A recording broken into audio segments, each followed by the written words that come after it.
This is an extract from my memoir, which is called So They Call You Pisher, and it's just out in paperback.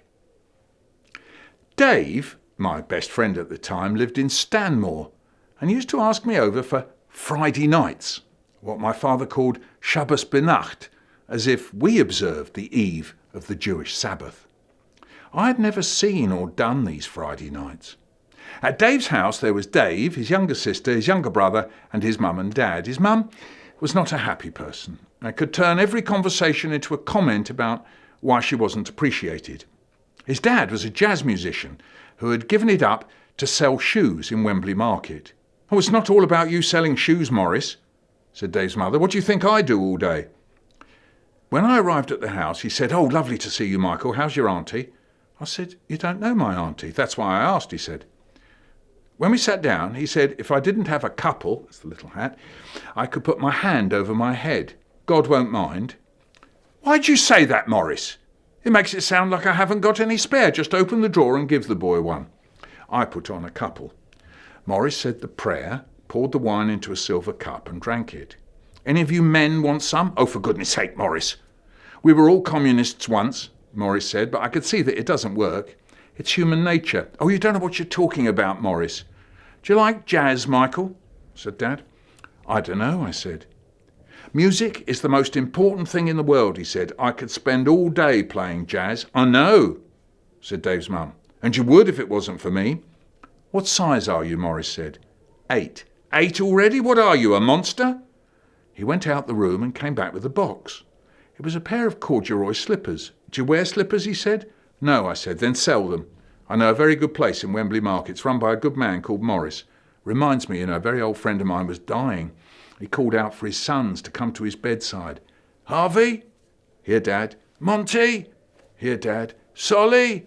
'Here, Dad.' And my friend said, 'So, who's minding the shop?' Dave's mum said, 'Why'd you do that, Morris? Michael doesn't know whether that's true or not. It wasn't his friend, Michael. It was a joke.' I thought, it's a joke? What's the joke? The bloke wants to know who's minding the shop. If you had a shop, you'd want to know that someone was minding it, wouldn't you? Do you know, Michael, the other day a fella comes into the shop and he says, 'What is it with you, Morris? Why are you always asking questions? Is that a Jewish thing?' And I said, 'Why'd you ask?' Dave and his brother and sister groaned. Ugh. Morris got out his guitar. It was a light brown, very shiny, semi-acoustic. He plugged it in. 'Turn that down, Morris. I can't hear a thing,' he whispered to me. Why does she need to hear a thing? What is this thing she needs to hear? All my life she says, 'Turn it down, Morris, I can't hear a thing.' And I've never found out what the thing is she can't hear." He was vamping along as he talked, soft jazz chords, and Dave started playing the piano. Oh, it all sounded so clever. I'd never sat in a room with musicians like them. Morris and Dave just played and played without ever looking at a piece of music. It just flowed out of them. Then I went upstairs to Dave's room and he had a record player. He said, "This is the most amazing record that's ever been made." He put it on. It was Miles Davis's Kind of Blue. The day after Charlie Parker died, he said, all over New York, people wrote up on the walls, "Bird lives." Morris came in and asked me why I wasn't having a bar mitzvah. I said it was because we didn't believe in God. And Morris said, "What's believing in God got to do with it? Your father had a bar mitzvah?" "He didn't." "He didn't? What are you talking about? I was there." "Were you?" "No, I was lying." "His mum didn't agree with bar mitzvahs," I said. "He told me." "So? How did he get his first suit?" "Well, he said his Zayda made it." "That's clever. You're not fools in your family, are you? Do you know what a shmendrik is?"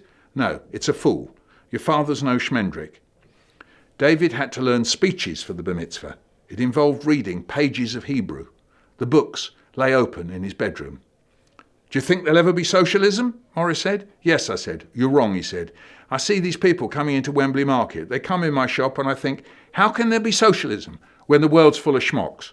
"That's awful," I said. "You can't think like that." "I try not to," he said. "Believe me, I do.